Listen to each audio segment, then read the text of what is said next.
श्री गणेशाय नमः। विघ्नेश्वराय वरदाय सुरप्रियाय लंबोदराय शकलाय जगद्हिताय नागाननाय श्रुतियज्ञ विभूषिताय गौरीसुताय गणनाथ नमो नमस्ते। श्री गणपति गजानन महाराज की जय। कुबेर भंडारी महादेव की जय। आशापुरी मात की जय। अवधूत चिंतन श्री गुरुदेव दत्त। वाला शिव भक्तो,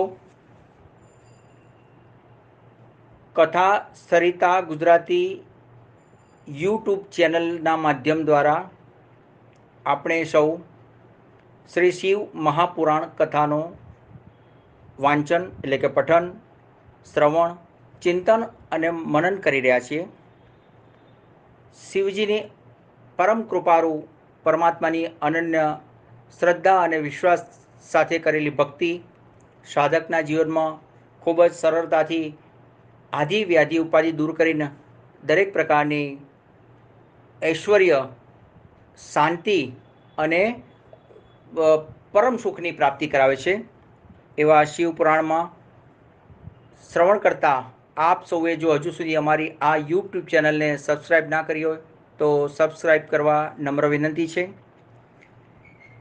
આજે કથાનો ચોથો દિવસ છે અને શરૂ કરીશું રુદ્ર સંહિતા.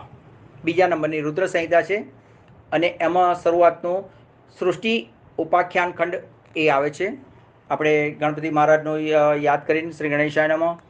ઓમ નમઃ શિવાય, ઓમ નમઃ શિવાય, હર હર ભોલે નમઃ શિવાય, નમઃ શિવાય, ઓમ નમઃ શિવાય, હર હર ભોલે નમઃ શિવાય. વંદનીય મહર્ષિ વ્યાસજીએ જગતના પિતા સદાશિવ અને તેમના પુત્ર વિઘ્નહર ગણપતિજીને નમસ્કાર કરી રુદ્ર સંહિતાની શરૂઆત કરી છે. એ વખતે પવિત્ર પ્રયાગ તીર્થમાં મુનિઓ અને સુતજી વચ્ચે મંગલ સંવાદ ચાલી રહ્યો હતો. મુનિઓ નમ્ર ભાવે કહે, હે સુતજી, તમે અમને વંદનીય પૂજનીય પ્રભુ સદાશિવનો કથારૂપી અમૃત પીવા ઉત્તમ કથા સંભળાવી રહ્યા છો, પણ તે સાંભળતા અમને સંતોષ અને તૃપ્તિ થતી નથી. કથારૂપી અમૃત પીવા મન વધુ ઉત્સુક બને છે. તમે સર્વજ્ઞ છો અને મહર્ષિ વ્યાસની અમારા ઉપર અસીમ કૃપા પણ છે. અમે એવું સમજીએ છીએ કે શિવ પોતે નિર્ગુણ છે, આમ છતાં સગુણપણે દર્શન પણ આપે છે. અમે સાંભળ્યું છે તે મુજબ તેઓ શ્રી ખૂબ જ દયાળુ છે, કલ્યાણકારી છે. તેઓ ઝડપથી પ્રસન્ન થાય છે. તેથી અમે શિવજીના સગુણ ચરિત્રો જાણવા માટે તત્પર છીએ. ત્યારે સુતજી ઘડીક થોભ્યા, પછી કહે છે કે હે જ્ઞાની મુનિઓ, ધન્ય છે તમને, વંદન છે તમને. તમારી શિવજી પ્રત્યેની ભક્તિ અગાધ છે, શ્રદ્ધા પણ વંદનીય છે. હું પ્રસન્ન થયો છું. ભગવાન સદાશિવની મંગલ કથા તે ભગવતી ગંગાની જેમ ત્રણેય લોકને પવિત્ર કરનાર છે. શિવ પુરાણમાં શિવજીને સર્વ દેવોમાં શ્રેષ્ઠ, અનાદિ તથા જગત કરતા પણ કહ્યા છે. સુત આગળ કહે છે કે આપના પ્રશ્નને અનુસરી બુદ્ધિ પ્રમાણે હું શિવની લીલા કહું છું, તે તમે આદરથી સાંભળો. આપે જેમ મને પૂછ્યું તે પ્રમાણે શિવ સ્વરૂપ વિષ્ણુએ પ્રેરેલા નારદે પિતા બ્રહ્માજીને પૂછ્યું હતું. ત્યારે પુત્રનું વચન સાંભળી બ્રહ્માએ પ્રસન્ન બુદ્ધિથી નારદને શિવની યશગાથા કહી હતી. આથી ઋષિઓ કહે કે બ્રહ્મા અને નારદજીનો એ સંવાદ ક્યારે થયો હતો, એમાં શિવજીની લીલા કહેવાઈ હતી, તે અમને તમે પ્રેમથી કહો. મુનિઓનું આ વચન સાંભળી પ્રસન્ન થયેલા સુત તે સંવાદને અનુસરીને કહે છે કે એક વખતે નારદજીએ તપ કરવાનો વિચાર જાગ્યો. આથી તેઓ હિમગીરી ઉપર ગંગાજીના પવિત્ર કિનારે ગયા. અહીં એક સુંદર ગુફા હતી. એ ગુફામાં તેઓ પહોંચ્યા. ત્યાં તેમણે મૌન ધારણ કરીને આસન જમાવી પ્રાણના સંયમ થકી લાંબા કાળ સુધી તપ કર્યું. તેમનું આ લાંબુ તપ જોઈને ઇન્દ્રને ચિંતા જાગી. તપના બળથી નારદ મારું ઇન્દ્રાસન ડોલાવી દેશે, કાં પડાવી લેશે તો? તેથી નારદના તપમાં વિક્ષેપ પાડવા, ભંગ કરવા તેમણે કામદેવને તેડું મોકલ્યું. કામદેવ આવી પહોંચ્યો. ઇન્દ્રે તેને મીઠા શબ્દોથી નવાજીને નારદના તપમાં વિઘ્ન નાખવા રવાના કર્યો.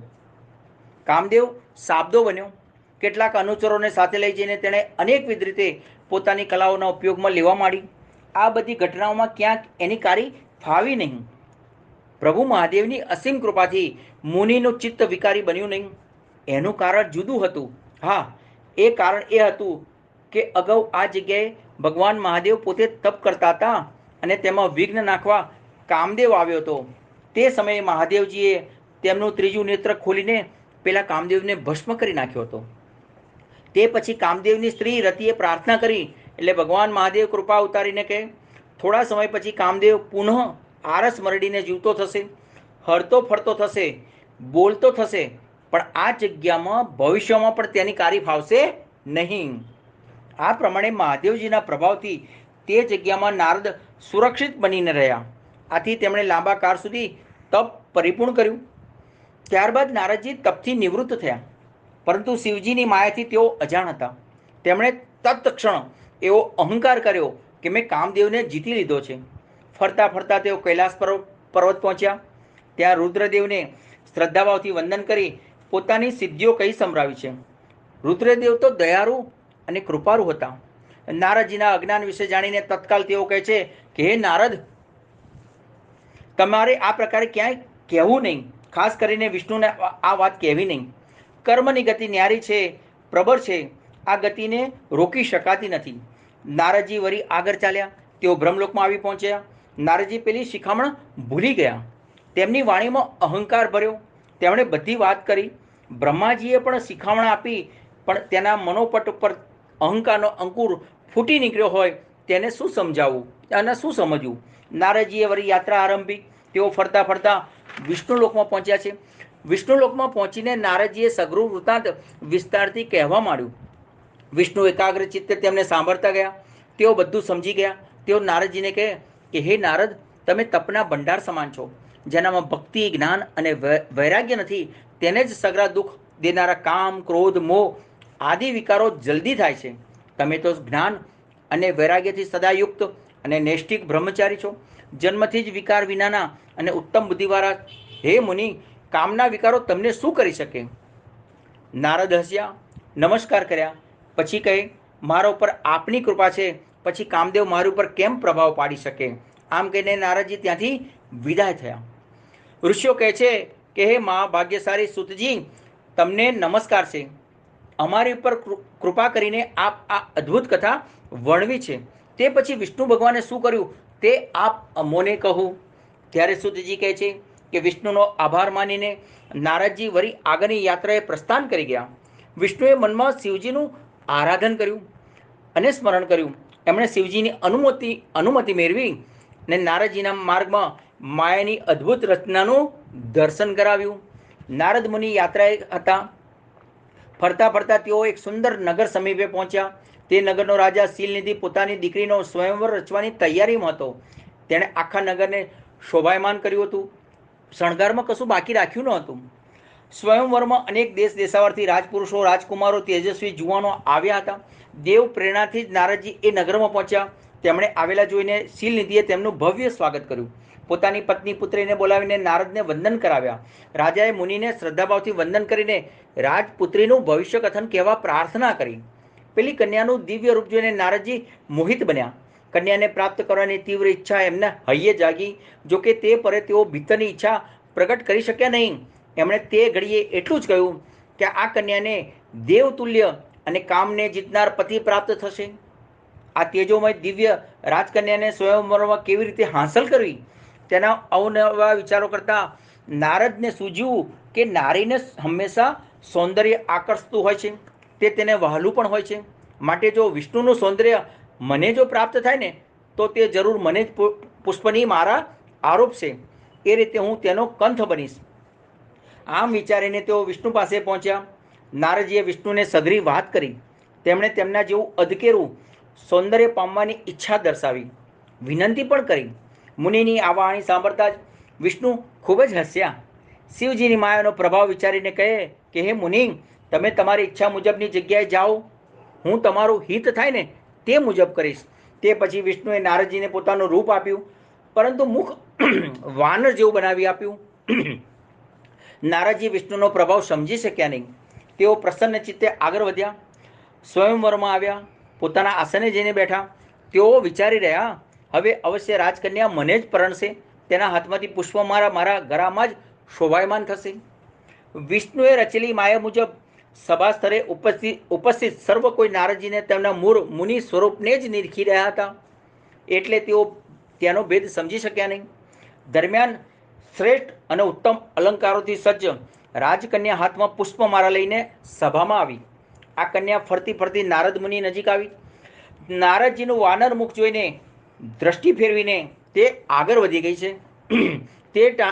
તે સમયે રાજાનું સ્વરૂપ ધારણ કરીને ખુદ વિષ્ણુ ભગવાન એ સભામાં આવ્યા. તેમને તે સ્તરે અન્ય કોઈએ જોયા નહીં. કન્યાએ તેમને દીઠા. કન્યા અતિ પ્રસન્ન થઈ.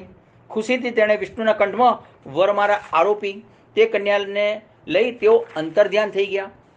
તે વેળાએ નારદ મુનિની સ્થિતિ અત્યંત દયનીય બની ગઈ હતી. તેમણે નિષ્ફળ ગયેલા કામમાંથી ભયંકર ક્રોધ ભભૂકી ઉઠ્યો. અધુરામ પૂરું કરવા રુદ્રદેવે તેમનું રક્ષણ કરવા માટે મોકલેલા 2 ગણો ત્યાં ઉપસ્થિત હતા. તેઓએ કહ્યું કે હે નારદજી, તમે વ્યર્થ રીતે મોહ પામીને રાજકન્યાની ઈચ્છા દર્શાવી રહ્યા હતા. તમે તમારું મુખ જોયું છે ખરું? નારદ એક પર થોપ્યા, કંઈક વિચાર કર્યો. તે પછી તેઓ એક તલાવને કિનારે ગયા. કિનારે બેઠા તેમણે તલાવમાં પોતાનું પ્રતિબિંબ જોયું.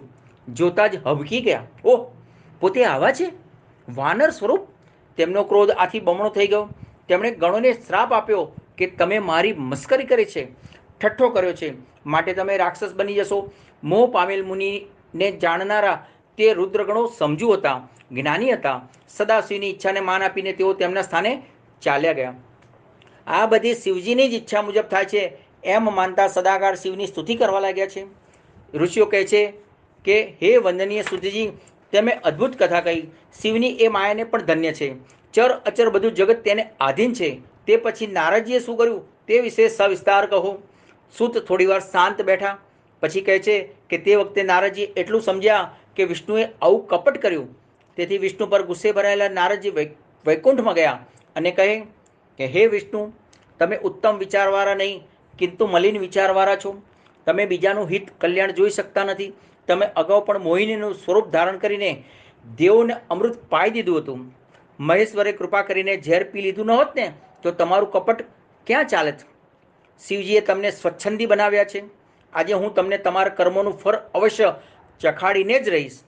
જે ક્ષણે સમયે હું સ્ત્રી મેળવવાને માટે વ્યાકુળ હતો ત્યારે તમે મને કદરૂપો બનાવીને બેસાડ્યો. હવે તમે મનુષ્ય સ્વરૂપ લઈને મોહિત થાઓ અને વિયોગનું દુઃખ મેળવો. તમે મને જેવું મુખ આપ્યું ને તેવા વાનરોની મદદ તમારે અવશ્ય લેવી પડશે. આ મુજબ શ્રાપ આપીને નારદજી ચાલતા થયા. હે જ્ઞાની સજ્જનો, કંઈક વિચારો, સમજો.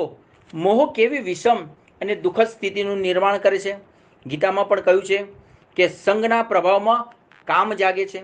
કામ અપૂર્ણ રહેતા ક્રોધ જાગે છે. ક્રોધના પરિણામ સ્વરૂપે મોહ મરડાય છે, જેથી કરીને સ્મૃતિ બ્રહ્મ ગારદ થવાય છે. એ પછી બુદ્ધિનો નાશ થાય છે. મનુષ્ય પોતે સર્વનાશ નોતરે છે. નારદજીના પ્રસંગ પરથી આપણે એમ સમજવાનું કે ગીતાએ આપેલો બોધ હૃદયમાં ઉતારવાનો છે. સુતજી કહે છે કે હે મુનિઓ, નારદ મુનિએ ક્રોધમાં આવીને વિષ્ણુ ભગવાનને શ્રાપ તો દઈ દીધો, પરંતુ તરત જ શિવજીએ માયાનો સંકેલો કરી લીધો. એટલે નારદને પોતાની ભૂલ સમજાઈ ગઈ. તેઓ પશ્ચાતાપ કરતા વિષ્ણુના પગમાં પડી ગયા અને કહેવા લાગ્યા, ભગવાન, મારાથી ઘણો મોટો અપરાધ થઈ ગયો છે. મેં આપેલા શ્રાપને આપ ટાળી નાખો. આપ શક્તિમાન છો. હું તો આપનો દાસ છું અને સેવક છું. તે પછી વિષ્ણુએ નારદજીને બેઠા કર્યા. મધુર શબ્દોથી દિલાસો આપીને કહે કે હે નારદ, તમે ખેદ કરો નહીં. તમે મારા શ્રેષ્ઠ ભક્ત છો, એમાં શંકા પણ નથી. તમે પોતે મોહિત અવસ્થામાં શિવજીનું વચન માન્યું નહીં, એના પરિણામે આમ બન્યું છે. પરમ કૃપાળુ શિવજી પોતે મૃત્યુને જીતનારા, કાળના પણ કાલ અને ભક્તો પર કૃપા ઉતારનારા સર્વોચ્ચ દેવ પણ તેઓ જ છે. તેઓ મારા પણ સ્વામી હોય. હે મુનિ, તમે વાણી, શરીર અને મનથી શિવને જ ભજજો. સંસારના સર્વ પાપો શિવ નામથી નાશ પામે છે. તમારા દાહ બનેલા મનને પણ શિવજી થકી શાંતિ પ્રાપ્ત થશે. તમો પરમ ભાવથી શિવજીની ભક્તિ કરો, પૂજા કરો. વંદનથી તેમની સમીપે પહોંચી શકશો. વિદ્વાનોએ ચારે વેદોના સારરૂપ સાધન તરીકે શિવ પૂજન નિર્માણ કર્યું. તેથી તમો ષડાક્ષર મંત્રનો જપવા માંડો, તેનું નિત્ય રટણ કરો, શિવ કથાનું કથન કરો, શ્રવણ કરો. તમે ભ્રમણ કરતા કરતા શિવ તીર્થોના પ્રાંગણે પહોંચો. આમ કરતા રહીને તમો આનંદ વનમાં પ્રસ્થાન કરો. ત્યાં શિવજીનું પૂજન અર્ચન આરંભો. આમ થવાથી તમે પોતે નિર્વિકલ્પ સ્વરૂપને પ્રાપ્ત કરી શકશો. આ પ્રમાણે પ્રસન્ન ચિત્તવાળા વિષ્ણુએ નારદજીને પ્રીતિથી ઉપદેશ આપી શિવનું સ્મરણ, નમન અને સ્તુતિ કરીને અંતર્ધ્યાન થઈ ગયા.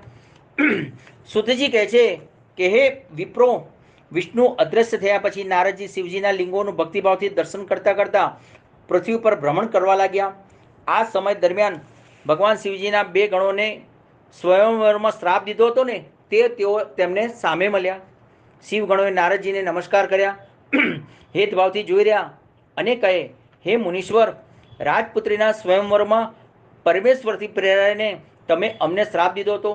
તે પ્રક્રિયામાં આપનો કોઈ દોષ નથી. અમને અમારા કર્મનું ફળ પ્રાપ્ત થયું છે.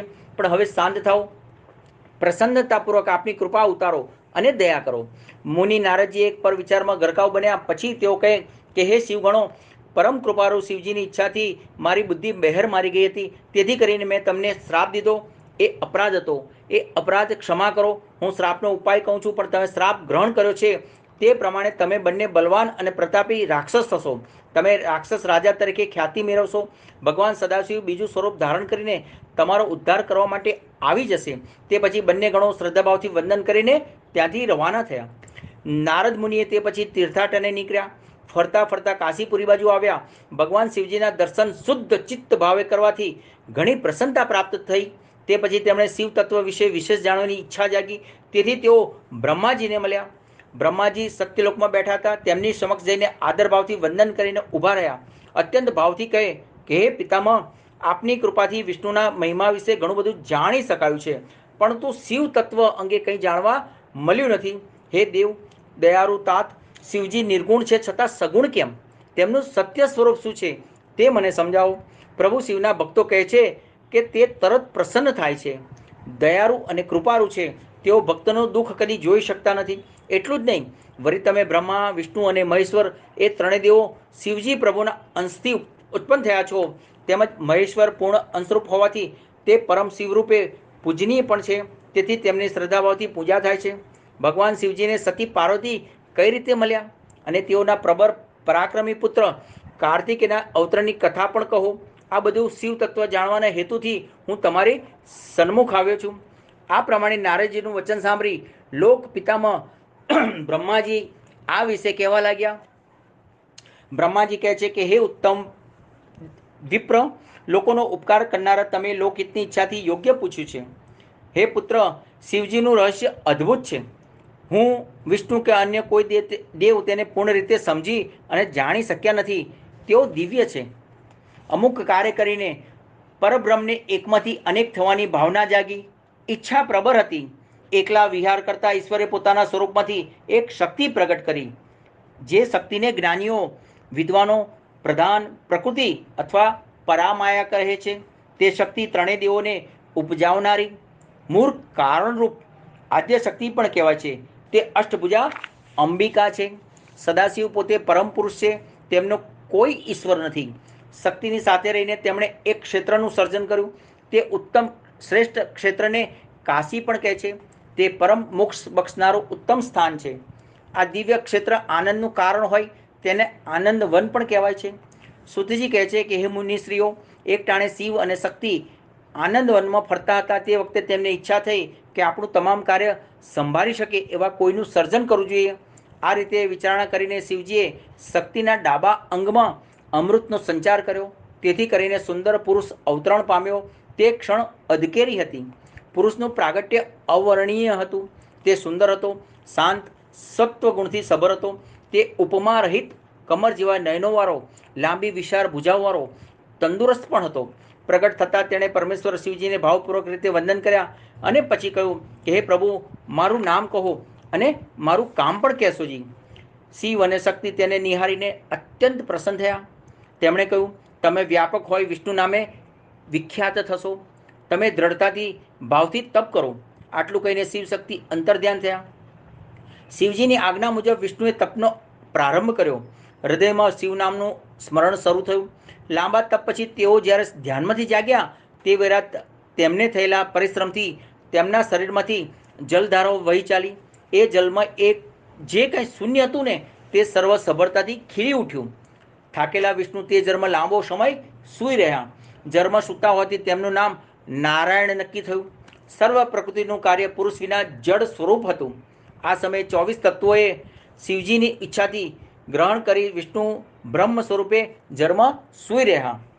આ પૂજનીય નારાયણદેવ જળમાં પ્રગાઢ નિંદ્રા માણી રહ્યા હતા. તે ટાણે શિવની ઈચ્છાથી તેમની નાભીમાંથી એક કમલ પ્રગટ થયું. અનંત અમાપ વિસ્તાર ધરાવતા કમલમાંથી બ્રહ્માજી પ્રગટ્યા. 4 મુખવાળા હિરણ્ય ગર્ભ ઉત્પન્ન તો થયા, પરંતુ તેમને કંઈ સમજાયું કે દેખાયું નહીં. તેથી પોતાની ઉત્પત્તિનું સ્થાન શોધવા તેમણે કમલનારમાં પ્રવેશ કર્યો. કમલનારમાં અનેક વર્ષો પર્યંત તેઓ ભટક્યા, છતાં કંઈ જાણી શકાયું નહીં, સમજી શકાયું નહીં. દરમિયાન પરમ કૃપાળુ શિવજીની કૃપાથી તેમણે અદ્ભુત દિવ્ય આકાશવાણી સાંભળી. તપ કર, તપ કર. સુતજી કહે છે કે હે મુનિઓ, બ્રહ્માજીએ પોતે 12 વર્ષ સુધી તપ કર્યું. તે વખતે ચતુર્ભુજ સ્વરૂપે વિષ્ણુ તેમની સમક્ષ પ્રગટ થયા. આ તેમનું અદ્ભુત સ્વરૂપ નિહારીને મોહ પામેલા બ્રહ્મા નવાઈમાં ગરકાવ બની ગયા.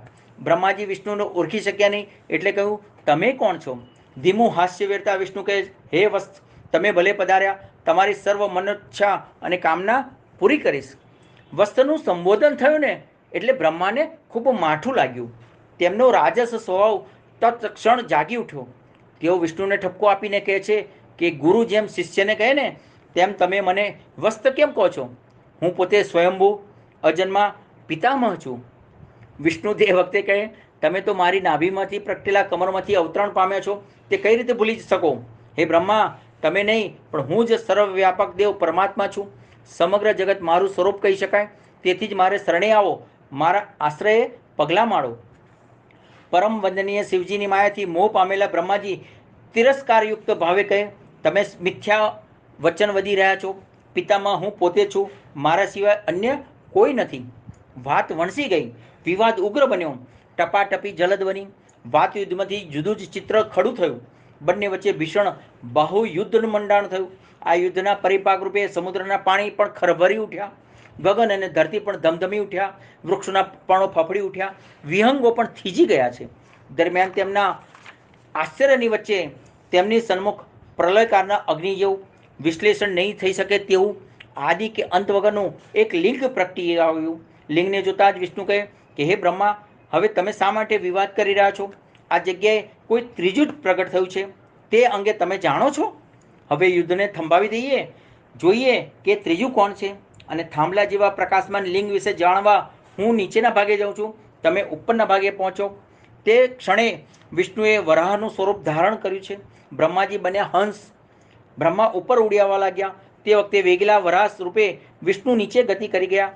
તે ટાણે વિષ્ણુએ સફેદ વરાહનું રૂપ ધારણ કર્યું હતું. આથી તે કારથી શ્વેત વરાહ નામના કલ્પનો પ્રારંભ થયો કહેવાય છે. વિષ્ણુ ઘણું મથ્યા. આમ ગયા તેમ ગયા, નીચે જોયું, ઉપર જોયું, આંખો પણ થાકી ગઈ. પ્રયત્નો તમામ નિષ્ફળ ગયા. પેલા પ્રકાશિત લિંગની કોઈ છેડો નજરે ચડ્યો નહીં. તે વિશે કંઈ ખબર પડી નહીં. બંને જણા થાક્યા, હાંફી ગયા. નીચેના ભાગે બંને ભેગા થયા, વિચારોમાં પડી ગયા. બંને જણે હાંફતા હાંફતા પરસેવો લૂછતા લિંગ સામે હાથ જોડ્યા. ભાવપૂર્વક વંદન કરીને પ્રાર્થના આરંભી. ખૂબ જ વિનંતીપૂર્વક કહે કે હે પ્રભુ, આપના સ્વરૂપને અમે ઓળખી શક્યા નથી. તે અંગે અમે પારાવાર મૂંઝવણમાં છીએ. તેનો તાગ પામવાની ઈચ્છા પણ છે. આપ શ્રીના પ્રગટ દર્શન કરવા કૃપા કરશો.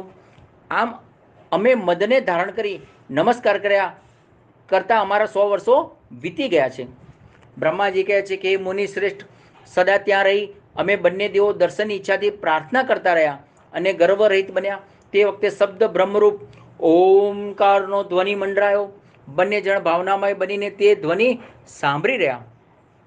ઓમકારનો સ્પષ્ટ દિવ્ય તેજોમય ધ્વનિ સાંભળીને બંને દેવો મંત મૃગ્ધ બની ગયા. ભાવ વિભોર બનીને સાંભળતા જ રહ્યા. એકાક્ષર ઓમકારમાં શ્રી શિવને શબ્દ બ્રહ્મ રૂપે પરમેશ્વર સમજ્યા. એકાક્ષર ઓમ રૂપે પરમ વંદનીય સત્ય આનંદ અમૃત સ્વરૂપ પરબ્રહ્મના દર્શન મને તથા વિષ્ણુને થતાં અમે પણ આનંદિત બન્યા. ઓમકારથી વિષ્ણુ અને મકારથી મહાદેવ કહેવાય છે.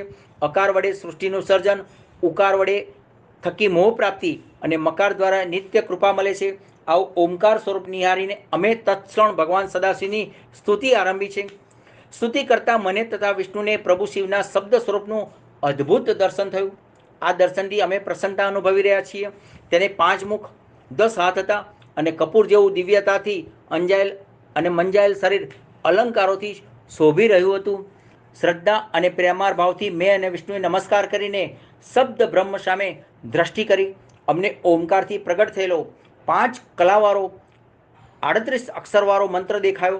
એટલું જ નહીં, ઉપરાંત રુદ્ર ગાયત્રીનો મંત્ર પણ અમે નિહાળ્યો. ઓમ તત્પુરુષાય વિદ્મહે મહાદેવાય ધીમહિ તન્નો રુદ્ર પ્રચોદયાત. અમે તે વરે મૃત્યુજય મંત્ર, પંચાક્ષર મંત્ર, ચિંતામણી મંત્ર તેમજ દક્ષિણામૂર્તિ મંત્ર પણ નિહાળ્યા. અમે તે મંત્રોને હૃદયમાં ઉતારી ગ્રહણ કર્યા. પછી 2 હાથ જોડીને વંદન કર્યા. ભાવ અને શ્રદ્ધાથી સ્તુતિ કરવા લાગ્યા. નાગેન્દ્ર હારાય ત્રિલોચનાય ભસ્માંગરાય મહેશ્વરાય નિત્યાય શુદ્ધાય નિરંજનાય તસ્મે નકારાય નમઃ શિવાય. આમ સદાશિવની ભગવાન વિષ્ણુએ મારી સાથે રહી પ્રસન્ન હૃદયથી અને પ્રિય વાણીથી સ્તુતિ કરી. આ મુજબ મેં અને વિષ્ણુએ પ્રભુ શિવજીની સ્તુતિ કરી. તેથી દયાના સાગર સદાશિવ તથા પરમ વંદનીય દેવી ઉમા સહિત પ્રગટ થયા. તેઓ પ્રસન્ન ભાવે અમને નિરખી રહ્યા. તે વખતે અમને વેદોનું જ્ઞાન આપ્યું. વિષ્ણુ કહે, હે પ્રભુ, આપ પ્રસન્ન થાવ તે માટે અમારે આપનું કઈ રીતે પૂજન કરવું, કઈ રીતે ધ્યાન ધરવું અને આપ કેવી રીતે વશ થાવ છો તે અમોને જણાવો. હે પ્રભુ, આપ અમારા પર કૃપા કરીને આ બધું અને બીજું પણ હોય તો તે જણાવો. ભગવાન શિવ કહે છે, હું તમારા બંનેની ભક્તિથી પ્રસન્ન થયો છું. તમે મારા દર્શન કરો અને બધો ભય છોડી દો. હમણાં જ જે દેખાય છે તેવા મારા લિંગનું સદા પૂજન કરો, ધ્યાન ધરો અને લિંગની સ્થાપના કરો. લિંગના સ્વરૂપે પૂજેલો હું પ્રસન્ન થઈ સર્વ લોકોને અનેક પ્રકારના મનવાંછિત ફળ આપીશ અને અનેક પ્રકારની મનોકામના પૂર્ણ કરીશ. જ્યારે તમને કોઈ પ્રકારનું દુઃખ થાય ને ત્યારે મારા લિંગનું પૂજન કરવાથી તે દુઃખનો નાશ થશે. તમે બંને જણ મારા ડાબા જમણા અંગોમાંથી ઉત્પન્ન થયા છો. હે પુત્ર બ્રહ્મા, તમને મારી આજ્ઞા છે કે તમે સૃષ્ટિની રચના કરજો. અને હે પુત્ર વિષ્ણુ, તમને પણ મારી આજ્ઞા છે કે તમે તે સૃષ્ટિનું રક્ષણ કરજો.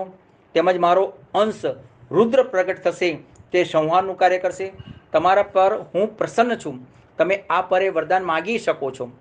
એક પર પછી વિષ્ણુ ભગવાન કહે છે કે હે પ્રભુ, આપ જો વરદાન આપવા માંગતા હો ને તો કૃપા કરીને એવું વરદાન આપો કે આપના તરફથી અમારી ભક્તિ વધારે પ્રગાઢ બને, દ્રઢ બને, અસ્ખલિત બને. આપ તો નિર્ગુણ છો, પરંતુ અમારી સહાય કરવા આપે સદૈવ અમારી સાથે રહો એવી પ્રેમાર પ્રાર્થના છે. હે પરમ કૃપારુદેવ, અમારી વચ્ચે ભીષણ વિવાદનો વંટોળ જાગ્યો હતો. એ વિવાદના પરિપાક રૂપે અમારા સદનસીબે તેનું ફળ ઉત્તમ આવ્યું. આપ શ્રીને દયા કરી આપના આગમન સાથે જ અમારા વિવાદનું નિરાકરણ થયું. સદાશિવજી ભાવપૂર્વક રીતે કહે છે કે વિષ્ણુ, હું નિર્ગુણ, નિર્વિકારી, સચ્ચિદાનંદ સ્વરૂપ પરબ્રહ્મ છું. આમ છતાં સગુણ થઈ સૃષ્ટિના સર્જન, પાલન, પોષણ અને પ્રલયનો કરતા પણ હું થાઉં છું. હું સદૈવ નિષ્કલ, અવયવ રહિત છું તથા સૃષ્ટિના સર્જન, પાલન અને પ્રલય કરવા માટે બ્રહ્મા, વિષ્ણુ તેમજ મહેશના નામે પણ 3 રૂપે હું જ થાઉં છું. હે બ્રહ્મા, તમારા અંગમાંથી હું મારું એવું રૂપ પ્રગટ કરીશ જે રુદ્ર નામે જાણીતું થશે. એ રુદ્ર મારું જ શિવ સ્વરૂપ હોય તેનાથી તેમજ મારામાં કોઈ ભેદ છે એમ માનવું નહીં. જે રીતે સોનું એક જ છે પણ અલગ અલગ પ્રકારે તેના અલંકારો ઘડાતા તેના નામો જુદા પડે છે, પણ તત્વ તો તેનું તે જ રહેશે. બ્રહ્મા, વિષ્ણુ અને રુદ્ર એ ત્રણેય મારા જ રૂપો છે. તેના નામ અલગ છે. હું જ એ ત્રણેયમાં કારણરૂપ રહેલો છું. આ મુજબ સમજીને લોકોએ તેના ભેદ માનવા નહીં. મારું શિવરૂપ સનાતન છે, તેથી તે જ મૂળ કારણ ગણવું. અને હા, તમે એક વાત અવશ્ય યાદ રાખજો કે તમે બંને પ્રકૃતિ દ્વારા અવતરણ પામ્યા છો, પરંતુ રુદ્ર પ્રકૃતિથી પ્રગટ થશે નહીં. હા, મારી જ્યારે ઈચ્છા થશે ને તે વખતે હું બ્રહ્માની ભૃગુટીમાંથી રુદ્ર રૂપે પ્રગટ થઈશ. ખરું જોતા તો રુદ્ર તામસ ગુણવાળા નથી, કારણ કે તે પ્રકૃતિથી ઉત્પન્ન થતા જ નથી. તેમનું વર્ણન વૈકારિક, તામસ અને અહંકાર તરીકે થાય છે. તે તો માત્ર નામથી જ કહેવા ખાતર છે. હે દેવો, તમને બંનેને મેં સૃષ્ટિની રચના અને પાલનના કામ સોંપ્યા છે, પણ જે રુદ્ર ઉત્પન્ન થશે ને તે સંહાર કરવાનું કાર્ય કરશે. મારી અર્ધાંગીની જે પ્રકૃતિ કહેવાય છે તે પરમેશ્વરી દેવી પાર્વતી છે. તેઓની એક શક્તિ વાણી સ્વરૂપે બ્રહ્માને સેવશે, બીજી શક્તિ લક્ષ્મી સ્વરૂપે વિષ્ણુજીને સેવશે, તેમજ ત્રીજી શક્તિ કાલી નામથી રુદ્રને સેવશે. તે વખતે મુનિઓ બોલી ઉઠે છે કે હે સૂત, આપને નમસ્કાર છે. આપે અમને દિવ્ય કથાનું શ્રવણ કરાવ્યું, અમે આનંદિત બન્યા છીએ. હવે અમને સદાશિવની પૂજાની વિધિ કહો. ચારે વર્ણના લોકો શિવજીનું પૂજન કરશે તો તેઓ સઘળાને કઈ રીતે પૂજા કરવી તે અંગે વિસ્તારથી કહો. સુતજી કહે છે કે હે જ્ઞાની ધ્યાની મુનિઓ, ધન્ય છે તમને. તમારી શિવ તરફની ભક્તિ શ્રદ્ધા જોઈને હું તમને સર્વને કંઈ કહીશ. પૂર્વે એક પ્રસંગ ટાણે મારા પૂજનીય ગુરુ મહર્ષિ વ્યાસે સનત કુમારને આ પ્રકારનો પ્રશ્ન કરેલો. તે ટાણે મુનિ ઉપમન્યુ પણ ત્યાં ઉપસ્થિત હતા. તેમની પાસેથી શ્રી કૃષ્ણને તે સાંભળવા મળ્યું હતું. તે કથા શ્રીમદ ભાગવત પુરાણમાં આવે છે. મહર્ષિ વ્યાસજીએ કૃપા કરીને મને કહ્યું હતું તે તમોને બ્રહ્મા અને નારદના સંવાદ રૂપે કહું છું. બ્રહ્મા કહે છે કે હે નારદ, જ્યાં સુધી શિવ પૂજન કરાતું નથી ને ત્યાં લગી માનવને 4 પ્રકારના કષ્ટો સહન કરવા પડે છે: ગરીબાઈ, આદિ, વ્યાધિ અને શત્રુ. તેથી સર્વ કામનાઓની પ્રાપ્તિ માટે પરમ ભક્તિથી શિવ પૂજા કરવી. ચારે વર્ણના લોકો શિવ પૂજન કરી શકે છે. પ્રાતકાળમાં જાગીને પ્રભુ શિવનું શ્રદ્ધાભાવથી સ્મરણ કરવું જોઈએ. તે પછી નિત્ય કર્મથી પરવારીને સ્નાન સંધ્યા પૂરા કરીને પૂજન વિધિનો આરંભ કરવો જોઈએ. તે માટે દેવ મંદિરમાં જવું અને પૂજાની સામગ્રી પણ સાથે લઈ જવી. આસન ગ્રહણ કરવું, તેમાં આચમન કરી પ્રાણાયામ કરી શિવનું ધ્યાન ધરવું. ત્યારબાદ પંચદ્રવ્યવાળા પંચામૃતથી, ગંગાજળથી કે તીર્થોદકથી અભિષેક કરવો. સ્વચ્છ જળ વડે સ્નાન કરાવી શુદ્ધ પવિત્ર વસ્ત્ર વડે લૂંછીને ચંદન લગાવવું. તે પછી તાજા સુંદર પુષ્પો જેવા કે જુઈ, ચંપો, ગુલાબ, કરેણ, માલતી, કમલ વગેરે અર્પણ કરવા. હે સજ્જનો, મંત્રપૂર્વક કરેલી પૂજા સર્વ પ્રકારના ફળ આપનારી છે. શિવ પૂજનમાં રુદ્ર સૂક્ત, નીલ સૂક્ત તથા ચારેય વેદના સૂક્તો અને મંત્રો થકી પૂજન કરવું.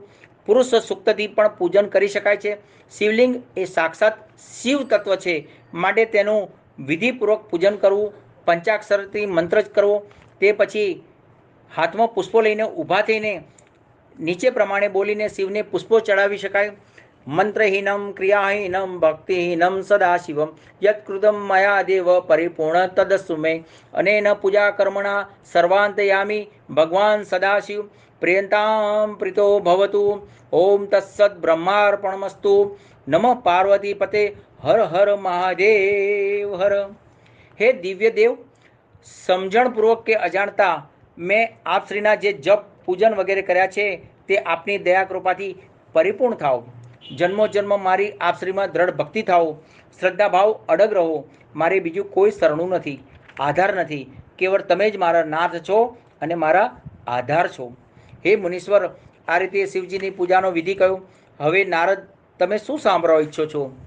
નારદજી કહે છે કે હે પિતા, હે પ્રજાપતિ, શિવમાં આસક્તિવાળા આપને ધન્ય છે.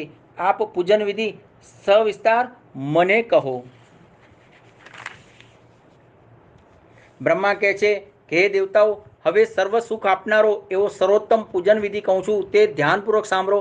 અગાઉ તે અંગે નારદજીને મેં કહ્યું હતું તે જ આ વિધિ છે.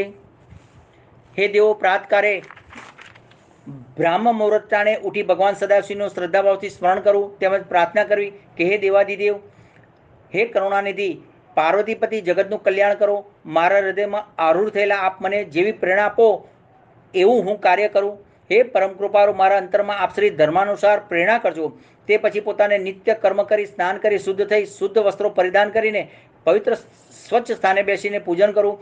શિવલિંગને નજીક રાખવું. આ સમયે પરિવાર સહિત આહ્વાન કરવું. તે પછી પાદ્ય, આસન અને અર્ધ્ય અર્પિત કરવા. ત્યારબાદ પંચામૃત થકી સ્નાન કરાવી ચંદન વગેરે લગાવવા. ત્યાર પછી સુંદર વસ્ત્ર, ઉપવીત વગેરે અર્પિત કરી પુષ્પો ચડાવવા. હા, પુષ્પોમાં ઋતુ મુજબના પુષ્પો જેમ કે કમળ, શંખાવલી, કુશ, ધતુરો, મંદાર, દ્રોણ વગેરે પુષ્પોનો ઉપયોગ થઈ શકે. તે ઉપરાંત તુલસીપત્ર અને બીલીપત્રને ભાવપૂર્વક રીતે ચડાવવા. તે વખતે બીજું કંઈ નહીં મળે તો માત્ર બીલીપત્ર પણ ચઢાવી શકાય. આ રીતે પૂજા થઈ શકે અને સર્વ પૂજા સિદ્ધિ અને સફળ પણ પામે છે. ત્યારબાદ સુગંધીદાર દ્રવ્યો લગાવીને દીપ પ્રગટાવવા, એ પછી નૈવેદ્ય ધરીને આચમન પ્રક્રિયા કરવી. આરતી ઉતારતી વેરા 5 દિવેટવાળો દીવો કરવો. તે મુજબ આરતીનો પ્રારંભ કરવો. 14ની સંખ્યામાં આરતી ઉતારવી. બેઉ ચરણમાં 4 વખત, નાભી મંડળમાં 2 વખત, મુખ પર 1 વાર અને આખા અંગ ઉપર 7 વાર, એમ 14 વાર આરતી ઉતારવી. તે પછી શાંત ચિત્તે બેસીને પંચાક્ષર મંત્રનો જાપ કરવો. આ જપ યથાશક્તિ મુજબ કરી શકાય. સ્તુતિ અને પ્રદક્ષિણા કર્યા પછી ભાવથી વંદન કરવા અને મંત્ર પુષ્પાંજલિ અર્પિત કરી ક્ષમા માંગવી. ક્ષમા યાચના પછી દેવનું શ્રદ્ધાથી વિસર્જન કરવું. તે પછી પૂજાનું જર નમણન લઈને માથે ચડાવવું. હે નારદ, મેં ભોગ અને મોક્ષ આપનાર શિવજીનું પૂજન સંપૂર્ણ કર્યું. હવે તે તમારી ઈચ્છા શું સાંભળવાની છે? નારદજી કહે છે કે હે પિતામહ, કયા પુષ્પોથી પૂજેલા શિવજી કયું ફળ આપે છે તે પ્રમાણ સાથે દર્શાવો.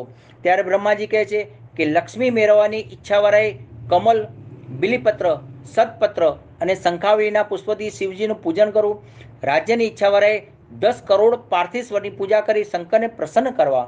શિવલિંગ પર અખંડ પુષ્પ, અખંડ ચોખા, ચંદન વડે વિલેપન અને જલધારા ચડાવી તથા યોગ્ય મંત્રથી ઉત્તમ બિલીપત્ર, સતપત્ર કે કમલનું પુષ્પ ચડાવવું. પ્રધાન પદની ઈચ્છાવાળાએ 5 કરોડ પાર્થેશ્વરનું પૂજન કરવું. કેદખાનામાંથી મુક્ત થવા માટે 1 લાખ પાર્થેશ્વરનું પૂજન કરવું. રોગ મુક્તિ ઈચ્છનારે 2.5 લાખ પાર્થેશ્વર કરી શિવ પૂજન કરવું. કન્યાની ઈચ્છાવાળાએ 25,000 પાર્થેશ્વરથી શિવ પૂજન કરવું. વિદ્યાની ઈચ્છાવાળાએ 12,500 પાર્થેશ્વર શિવલિંગની પૂજા કરવી. વાણીની શ્રેષ્ઠતા પ્રાપ્ત કરવા ઈચ્છનારે ઘીથી શિવજીનું પૂજન કરવું. આયુષ્યની ઈચ્છાવાળાએ ધ્રોખંડથી, પુત્રની ઈચ્છાવાળાએ ધતુરાના ફૂલથી, ભોગ અને મોક્ષ માટે તુલસી પત્રથી, શક્તિશાળી બનવા માટે આકડા, અધેડા અને લાલ કમળથી, અને શત્રુનાશ માટે જાસૂદથી, રોગ મુક્તિ માટે કરણથી, આભૂષણો મેળવવા બપોરિયાના ફૂલથી અને વાહન પ્રાપ્તિ માટે જૂઈથી, સ્ત્રી મેળવવા માટે માલતીના પુષ્પથી શિવજીનું પૂજન કરવું. આજની કથાને અત્રે આપણે વિરામ આપીએ છીએ. આવતીકાલે એની કથા હવે પછી રજૂ કરીશું. ત્યાં સુધી આપ સૌ શિવ ભક્તોને ઓમ નમઃ શિવાય.